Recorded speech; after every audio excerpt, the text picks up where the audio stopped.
संसद में कल और मंगलवार को वंदे मातरम के 150 साल पूरा होने पर विशेष बहस होगी। लोकसभा में इस बहस पर चर्चा कल प्रधानमंत्री नरेंद्र मोदी दोपहर 12 बजे करेंगे, तो वहीं राज्यसभा में 9 दिसंबर को ये चर्चा गृह मंत्री करेंगे। संसद के शीतकालीन सत्र में यह बहस राजनीतिक और सांस्कृतिक दोनों स्तर पर महत्वपूर्ण मानी जा रही है। रिपोर्ट देखिए। संसद का शीतकालीन सत्र एक ऐतिहासिक बहस का गवाह बनने जा रहा है। राष्ट्रगीत वंदे मातरम पर विशेष चर्चा होगी। सवाल है क्यों और इसका संदेश क्या है। दरअसल इस साल वंदे मातरम की रचना के 150 साल पूरे हो रहे हैं। बंकिम चंद्र चटर्जी ने इसे 1875 में लिखा था और बाद में अपने उपन्यास आनंद मठ में इसे शामिल किया। 1950 में इसे भारत गणराज्य का राष्ट्रगीत घोषित किया गया। स्वतंत्रता संग्राम में यह गीत एक प्रेरणा बना। वंदे मातरम का नारा आजादी की लड़ाई का प्रतीक था। वंदे मातरम होना चाहिए।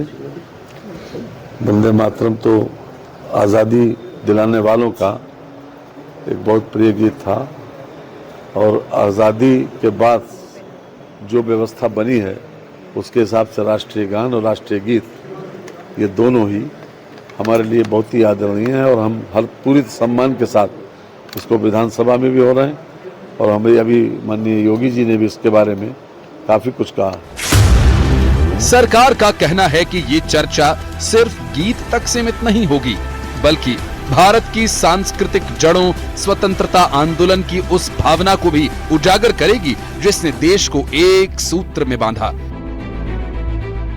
प्रधानमंत्री नरेंद्र मोदी लोकसभा में 8 दिसंबर को बहस की शुरुआत करेंगे, जबकि राज्यसभा में अमित शाह मोर्चा संभालेंगे। सरकार इसे राष्ट्रीय एकता का प्रतीक बता रही है। विपक्ष का आरोप यह है कि कदम चुनावी सुधारों और एसआईआर जैसे मुद्दों से ध्यान भटकाने की कोशिश है। इस बहस के राजनीतिक मायने भी हैं। बंगाल कनेक्शन को लेकर चर्चा तेज है क्योंकि वंदे मातरम की जड़ें बंगाल में हैं और अगले साल राज्य में चुनाव होने हैं। और अब बात छत्तीसगढ़ की राजधानी रायपुर की करते हैं, जहां पर महिला डीएसपी कल्पना वर्मा गंभीर आरोपों के कटघरे में हैं। दीपक टंडन नाम के कारोबारी ने महिला डीएसपी पर प्यार के जाल में फंसाकर 2 करोड़ रुपए हड़पने और चेक बाउंस के झूठे केस में फंसाने के आरोप लगाए हैं, जबकि डीएसपी ने सभी आरोपों को बेबुनियाद बताया है। छत्तीसगढ़ की महिला डीएसपी पर प्यार, धोखा और ब्लैकमेलिंग का गंभीर आरोप लगा है।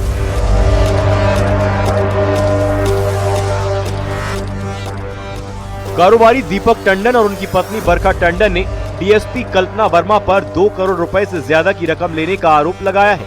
कारोबारी दीपक का आरोप है कि 2021 में उनकी मुलाकात डीएसपी कल्पना वर्मा से हुई और फिर दोनों के बीच प्रेम संबंध शुरू हुए, जो करीब 4 साल तक चला। दीपक टंडन का आरोप है कि रिश्ते के दौरान डीएसपी कल्पना वर्मा ने लगातार पैसों की मांग की और वो अब तक 2 करोड़ रुपए से ज्यादा की रकम डीएसपी कल्पना वर्मा को दे चुके हैं। कारोबारी का आरोप ये भी है कि दबाव में आकर उसने वीआईपी रोड का एटमॉस्फेरिया होटल डीएसपी के भाई के नाम रजिस्टर कराया और इसके लिए मोटी रकम भी चुकाई, लेकिन डीएसपी कल्पना वर्मा ने 30 लाख रुपए लगाकर होटल अपने नाम कर लिया।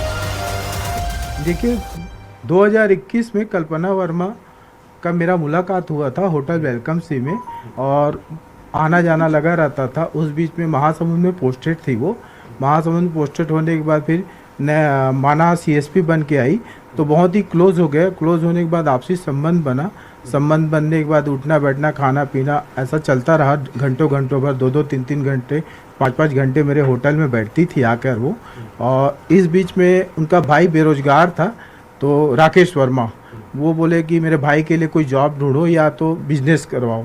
तो मैंने होटल एटमॉस्फेरिया को सेल करके उनको भाई को दिया है, जिसमें 30 लाख रुपए में हेमंत कुमार वर्मा के खाते में डाला गया है पैसा आरटीजीएस के माध्यम से और 12.5 लाख रुपए कैश दिया हूँ, जिसका स्क्रीनशॉट और फुटेज है मेरे पास, बिल्कुल 1 नंबर में दिया हूँ। इतना ही नहीं, दीपक टंडन ने यह भी आरोप लगाया कि डीएसपी उनकी 22 लाख की कार भी अपने कब्जे में ले चुकी है।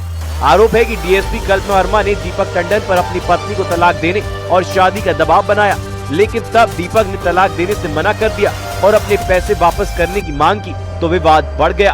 अब कारोबारी ने सरकार से इंसाफ की गुहार लगाई है। मेरे पास आती थी, मुझे गिफ्ट चाहिए, मैंने 12 लाख रुपए का हीरे का सामान दिया है। हाई राइडर गाड़ी मेरा रखा हुआ है, मिसेस के नाम से, बरखा टंडन के नाम से रजिस्टर्ड है जो गाड़ी, वो रखा हुआ, आज तक वापस नहीं किया। जिसका खमाड़ी थाने में मैंने 2 महीना पहले कंप्लेन किया था, पर उस कंप्लेन में आज तक कोई कार्रवाई नहीं हुआ है। पुलिस प्रशासन का तो सहयोग नहीं मिला है मुझे अभी तक का। मैंने कंप्लेन किया था खमाड़ी थाने में। मैं चाहता हूँ आगे प्रशासन मेरा सहयोग करे। पुलिस से निवेदन है, गृह मंत्री से निवेदन है, सभी प्रशासनिक अधिकारी से निवेदन है कि मेरे इसमें सहयोग करे और जाँच हो और बिल्कुल उचित कार्रवाई हो कल्पना वर्मा डीएसपी को।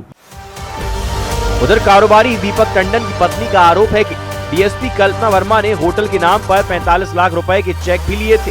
चेक के जरिए बैंक से पैसे भी निकाले गए और बाद में उनके खिलाफ ही चेक बाउंस का मामला दर्ज करा दिया। मामले की शिकायत खमारडीह थाने में की गई है, लेकिन आरोप है कि पुलिस ने अब तक कोई कार्रवाई नहीं की है। फिर वो लोग धीरे से बोले कि हमारे होटल का डील हो रहा है, तो मेरे घर पे आके ही बोले डील हो रहा है, आप अपना चेक दे दीजिए। और मेरे हस्बैंड घर पे नहीं थे, तो हस्बैंड ने कॉल करके बोला आप अपना चेक दे दो साइन करके। मैं बोली किस लिए चेक? तो इन्होंने बोला कि वो 8 मस्फेरिया जो होटल है उनका डील हो रहा है, तो वो अकाउंट में, तुम्हारे अकाउंट में पैसा है। फिर जैसे होटल का डील कैंसिल हो गया, फिर मैंने फ़ोन किया उनके पापा को कॉल किया, मैम को करी तो वो नहीं उठाई। फिर उनके पापा ने कॉल रिसीव किया मेरा, मैं बोली मेरा चेक वापस कर दो। तो उन्होंने बोला कि नहीं चेक नहीं है, आप कल्पना से बात कर लो। मैं बोली कैसे नहीं है, आपका बेटा मेरे घर से चेक लेके गया है मुझसे, मेरा चेक वापस करो। तो बोलते नहीं कोई चेक नहीं है, तुमको कल्पना डीएसपी से बात करना पड़ेगा। फिलहाल पूरे मामले की सच्चाई क्या है, कौन सच बोल रहा है और कौन झूठ, ये तो जांच के बाद ही साफ हो पाएगा। छत्तीसगढ़ में महिला डीएसपी कल्पना वर्मा पर कई गंभीर आरोप लगे हैं। ये आरोप होटल कारोबारी दीपक टंडन और उनकी वाइफ बरखा टंडन ने लगाया है। दीपक का कहना है कि 2021 में उनकी मुलाकात डीएसपी कल्पना वर्मा से हुई थी, जिसके बाद दोनों के बीच प्रेम प्रसंग हुआ। इस दौरान कल्पना वर्मा ने उनसे लगातार पैसों की मांग की और पैसों के लेन देन का रकम अब 2 करोड़ तक पहुंच गया है। यही नहीं, दंपति ने कल्पना वर्मा से लेन देन और उनके बीच जो आपसी बातचीत हुई है उसके चैट्स भी शेयर किए हैं। फिलहाल थाने में इसकी शिकायत की गई है। वहीं दूसरी तरफ कल्पना वर्मा का कहना है कि उनके ऊपर जो आरोप लगे हैं, जो आरोप लगाए गए हैं, वे सभी बेबुनियाद है। कैमरा पर्सन राजेंद्र चौधरी के साथ तनु वर्मा, न्यूज़ 18 छत्तीसगढ़। जयपुर से बड़ी खबर आपको बताते हैं। राजधानी में एक बार फिर पैंथर का मूवमेंट देखने को मिला है। बजाज नगर के इलाके में पैंथर देखा गया। आज शाम एक बार फिर मूवमेंट देखी गई है। तस्वीर आपके सामने है। इससे पहले भी रिहायशी इलाके में जयपुर में कुछ दिन पहले ही पैंथर देखा गया था, जिसको दुकान में बंद कर दिया था लोगों ने। और अब ये बजाज नगर की तस्वीरें देखिए, यहाँ पर पैंथर आपको नजर आ रहा होगा। शाम का ये वीडियो है जिसमें उसकी आपको आंखें तेज चिलमिलाती हुई, यूं कहें कि निगाहें नजर आ रही हैं। इस पैंथर की मूवमेंट एक बार भी शाम को देखा गया है। बजाज नगर इलाका है जहां पर पैंथर को देखा गया।